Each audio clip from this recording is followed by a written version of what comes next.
safarkan mas'uuliyiinta gobolka iyo degmada Berbera oo galay maalintii shanaad ayaa waxaanu saaka ka boqolnay magaalada Berbera anagoo socdaal ku gaadhnay deegaano hoos yimaada degmada Berbera iyo sidoo kale degmada Madheera oo aanu kormeer ku soo sameynay isla markaasina la soo ururiyay baahiyahooda kala duwan ee ka jira deegaankaasi iyo waliba qaarkoodna xadhiga laga jiray mashaariic cusub oo laga hirgeliyay waxa halkaasi ay mas'uuliyiintu ay warbixin ka dhageysanayeen maamulka degmooyinka Daragodle Xabaalo Tumaalo Xamaas Leverug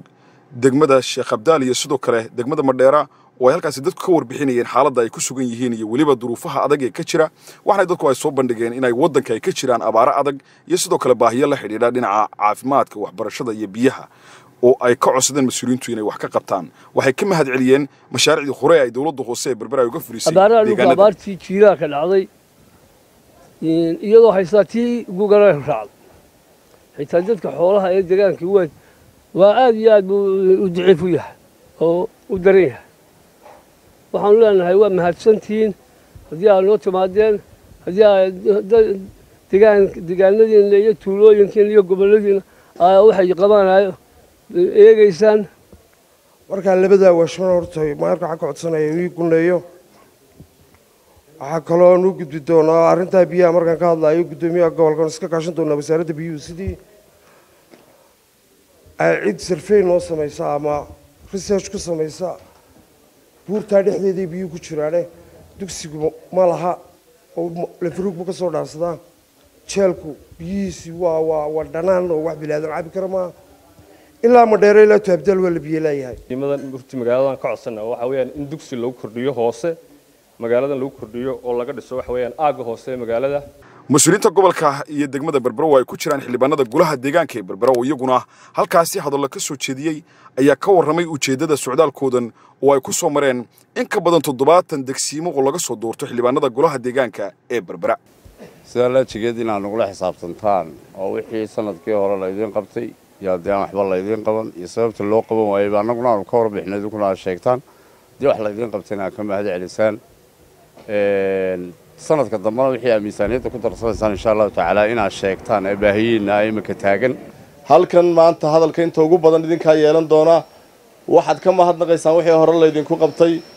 aniga ogaalkay waxa idinku jiray sanadkan imika sii galbanaya ee sii dhamaanaya hal nooho oo aase ambulance oo MCH ku leeyahay solar to la dayactir dhamaystir lagu sameeyay solarta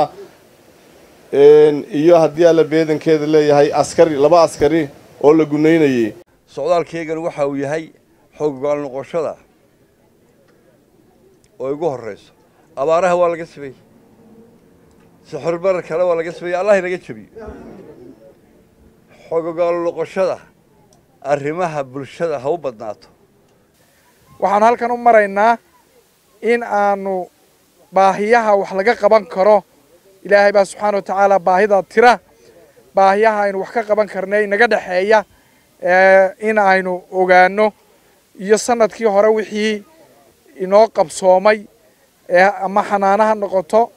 ama hawlo kale ha noqoto inaynu soo koobno oo aanu anaguna wixii baahiya imakaasi u kala mudan yihiin 1 iyo 2 aynu nidhaahno sanadkan soo socda baahiyahaas ayaa noogu mudan 1 iyo 2 saa u tidhaahdaan degmada Madheera inaan wax ka qabanno degmada Madheera maaha magaalada Abdaal maaha waa degmo ballaaran weeyaan wixii laga qabtaa degmada loo qabtay marka halka goob kasta aan istaagno baahiyaha ay dadku sheegtaan baahiyo badan oo dhowr iyo 10 ah ayaan sanadkii hore kala qoranay baahihii markaan eegnay ee aanu golihii horgeynay waxa la qaatay magaalada gudaheeda 2 qodob baa la qaatay inta waxaan raacinayaa oo kale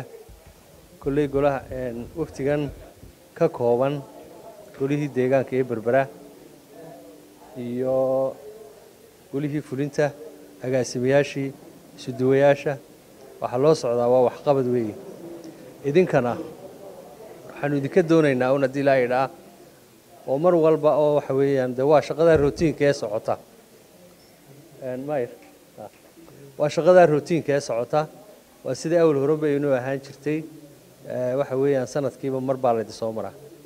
waxa la idin weydiiyaa waxa weeyaan wixii wax laga qaban karo ee baahidiina sida u kala muhiimsan yihiin ee u kala horeeyaan